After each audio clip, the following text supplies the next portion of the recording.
Belagavi breaking. ಬೆಳಗಾವಿಯಲ್ಲಿ ರಾಜ್ಯ ಸರ್ಕಾರದ ವಿರುದ್ಧ ಬಿಜೆಪಿ ಬೃಹತ್ ಹೋರಾಟ ಪ್ರತಿಭಟನೆ. ಯಡಿಯೂರಪ್ಪ ಮಾರ್ಗದಲ್ಲಿರುವ ಮಾಲಿನಿ ಸಿಟಿ ಮೈದಾನದಲ್ಲಿ ಪ್ರತಿಭಟನೆ. ರೈತ ವಿರೋಧಿ ಕಾಂಗ್ರೆಸ್ ಸರ್ಕಾರ, ರೈತಪರ ಬಿಜೆಪಿ ಘೋಷಣೆಯೊಂದಿಗೆ ಬೃಹತ್ ಪ್ರತಿಭಟನೆ. ರೈತರ ಕಬ್ಬಿಗೆ ಬೆಂಬಲ ಬೆಲೆ ನೀಡಬೇಕು, ಮೆಕ್ಕೆಜೋಳ, ಹೆಸರುಬೇಳೆ, ತೊಗರಿ ಸೇರಿದಂತೆ ವಿವಿಧ ಬೆಳೆಗಳ ಖರೀದಿ ಕೇಂದ್ರ ಓಪನ್ ಮಾಡಬೇಕು ಎಂದು ಬೃಹತ್ ಪ್ರತಿಭಟನೆ. ಪ್ರತಿಭಟನೆಯಲ್ಲಿ ಬಿಜೆಪಿ ರಾಜ್ಯಾಧ್ಯಕ್ಷ ಬಿವೈ ವಿಜಯೇಂದ್ರ, ವಿರೋಧ ಪಕ್ಷದ ನಾಯಕ ಆರ್ ಅಶೋಕ, ಛಲುವಾದಿ ನಾರಾಯಣಸ್ವಾಮಿ, ಶಾಸಕ ಬಾಲಚಂದ್ರ ಜಾರಕಿಹೊಳಿ, ನಿಖಿಲ್ ಕತ್ತಿ, ಸಿಟಿ ರವಿ, ಎನ್ ರವಿಕುಮಾರ್ ಸೇರಿದಂತೆ ಹಲವು ಬಿಜೆಪಿ ನಾಯಕರು ಭಾಗಿ. ಕಾರ್ಯಕ್ರಮದಲ್ಲಿ ಸಾವಿರಾರು ರೈತರ ಹೋರಾಟಗಾರರು ಹಾಗೂ ಬಿಜೆಪಿ ಕಾರ್ಯಕರ್ತರು ಭಾಗಿ. Karnataka pass news, Belagavi.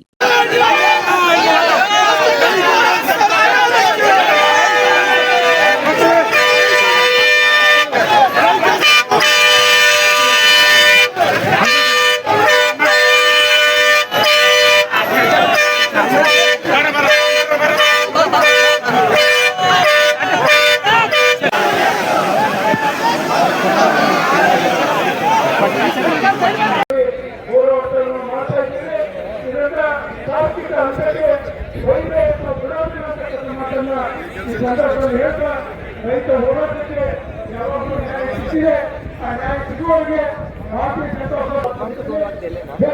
ಜೈ ಕರ್ನಾಟಕ.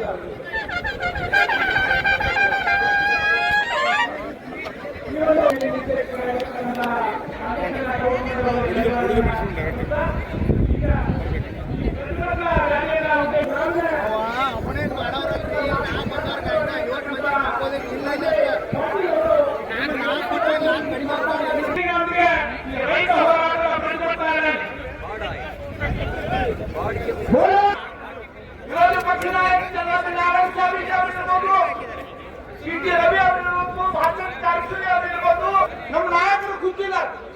ಅವರವರ ಚರ್ಚೆ ನಡೆದಿತ್ತು. ನಾವು ಇದೆಲ್ಲ ರ್ಯಾಲಿ ಮಾಡ್ತಾ ಇದ್ದೀವಿ ರೈತರ ಪರವಾಗ. ಆದ್ರೆ ಈ ಮುಖ್ಯಮಂತ್ರಿ ಮೇಲೆ ಏನು ಪರಿಣಾಮ ಹಾಕೋದೇನಂತ ನಾ ಹೇಳಿ, ಕೋಳಿ ನಾಟಿ ತಿಂದು ಮನೆಯಾಗ ಮಲ್ಕೊಳ್ಳೋ ಅಂತ ವ್ಯಕ್ತಿ ಮೇಲೆ ಯಾವುದು ಪರಿಣಾಮ ಆಗಕ್ ಸಾಧ್ಯ ಇಲ್ಲ.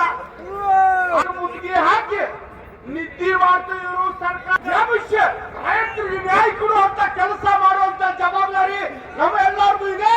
ಅದಕ್ಕೆ ಇವರೇ ಮುಖ್ಯಮಂತ್ರಿ ಮತ್ತು ಮುಖ್ಯಮಂತ್ರಿ ಉಪಮುಖ್ಯಮಂತ್ರಿಗಳು ಬ್ರೇಕ್ ಮಾಡಿ ನೀವು ನಿರ್ಮಾಣ ಮಾಡುವಂತ ಜವಾಬ್ದಾರಿ ಇದೆ. ಯಾಕಂದ್ರೆ ನಾವೆಲ್ಲರೂ ಕೂಡ ಇದು ಒಂದು ನೆನಪು ಮಾಡುವಂತ ಜವಾಬ್ದಾರಿ ನಮ್ದಿದೆ.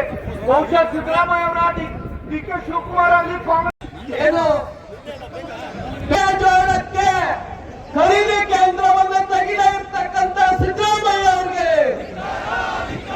ಕಬ್ಬಿಗೆ 3,000ಕ್ಕೆ ಭಾರತ್ ಮಾತಾ ಕಿ ಹೆಸರನ್ನು ಕೊಂಡುಕೊಂಡೇ ಇರ್ತಕ್ಕಂಥ ಸರ್ಕಾರಕ್ಕೆ, ಮುದ್ದನ್ನು ಕೊಂಡ್ಕೊಂಡೇ ಇರ್ತಕ್ಕಂಥ ಸರ್ಕಾರಕ್ಕೆ ನಾನು ಕೆಲವು ಸಂಗತಿಗಳನ್ನ ತಮ್ಮ ಮೂಲಕ ಇವತ್ತು ಪ್ರತಿಯೊಬ್ಬರ ಕೈನಲ್ಲೂ ಮೊಬೈಲ್ ಇದೆ. ಒಂದ್ಸರಿ ಮೊಬೈಲ್ ಎತ್ತಿಡಿರಿ, ಎಲ್ಲರೂ ಮೊಬೈಲ್. ನಿಮ್ಮ ಮೀಡಿಯಾದಲ್ಲಿ ಈ ಫೋಟೋವನ್ನ ವೈರಲ್ ಮಾಡಬೇಕು. ವಿಷಯ ಏನು? ನಾಟಿ ಕೋಳಿ ಮಜಾ ಮಾಡ್ತಾ ಇರ್ತಕ್ಕಂಥ ರೈತರಿಗೆ ಬೆಂಬಲ ಬೆಲೆಯನ್ನ ಕೊಟ್ಟಿಲ್ಲ, ಖರೀದಿ ಕೇಂದ್ರವನ್ನ ಓಪನ್ ಮಾಡಿಲ್ಲ, ಹೆಸರನ್ನ ಬೆಳೆದಂತ ರೈತರಿಗೆ ಖರೀದಿ ಕೇಂದ್ರ ಓಪನ್ ರೈತನ ಬೆಳೆಗಳಿಗೆ ಖರೀದಿ ಕೇಂದ್ರಗಳನ್ನ ಸರ್ಕಾರ ಓಪನ್ ಮಾಡಿಲ್ಲ. ಯಾರು ಖರೀದಿ ಕೇಂದ್ರ ಓಪನ್ ಮಾಡಿದೆ? ಶಾಸಕರ ಖರೀದಿ ಕೇಂದ್ರ ಓಪನ್ ಮಾಡಿಲ್ಲ. ಕಬ್ಬು ಬೆಳೆದಂತ ರೈತರಿಗೆ ನ್ಯಾಯ ಕೊಡ್ತಾ ಇಲ್ಲ. ನಾಟಿ ಕೋಳಿ ತಿನ್ನುವಂತ ಕೆಲಸದಲ್ಲಿ ಸಿದ್ದರಾಮಯ್ಯ ಅವರು ಬ್ಯುಸಿ ಆಗಿದ್ದಾರೆ. ಬೆಳಗಾಂ ಜಿಲ್ಲೆಯಲ್ಲಿ ಕಬ್ಬನ್ನು ದೊಡ್ಡ ಪ್ರಮಾಣದಲ್ಲಿ ಬೆಳೀತಾರೆ. ಆದ್ರೆ ಮಹಾರಾಷ್ಟ್ರದಲ್ಲಿ ಇದೇ